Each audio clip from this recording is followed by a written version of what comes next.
Digital Gujarat scholarship માટે login કરવામાં ઘણી બધી સમસ્યાઓ અત્યારે આવી રહી છે, તેની હું વિગતવાર માહિતી આપવા માગું છું.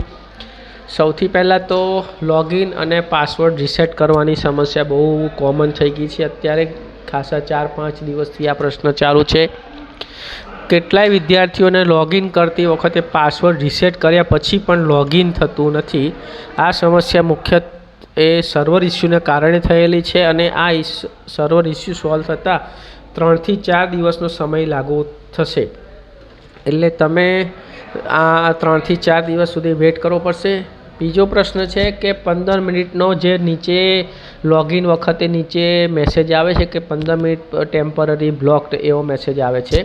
તો આવી પરિસ્થિતિમાં ફરીથી પ્રયાસ કરશો નહીં, કેમ કે આ જો ઉપરથી સર્વરનો જ ઇસ્યુ છે અને વારે ઘડીએ જો તમે આ કરશો તો પરમેનન્ટ આપણું એકાઉન્ટ બ્લોક થવાની પૂરેપૂરી શક્યતા છે.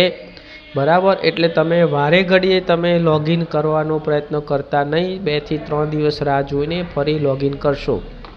બીજું કે ફોર્મ ભરવાની છેલ્લી તારીખ ઓપન કેટેગરી બક્ષીપંચ કેટેગરી માટે 30 સપ્ટેમ્બર આપેલી છે અને SC/SC કેટેગરી માટે 30 ઓગસ્ટ છેલ્લી તારીખ છે. અને જો આ પ્રશ્ન લોગિનનો પ્રશ્ન કન્ટિન્યુ ચાલુ રહેશે તો કદાચ ડેટ લંબાવી પણ આપશે. ઓકે, અસ્તુ, થેન્ક યુ. અને બીજી મુખ્ય ટૂંકમાં આ સલાહ આપું છું કે હમણાં સર્વર ઇસ્યુને કારણે વારે ઘડીએ લોગિન કરતા નહીં. એકાઉન્ટ બ્લોક થવાની શક્યતા છે અને 2 થી 3 દિવસ પછી તમે પ્રયત્ન કરશો. અસ્તુ, થેન્ક યુ.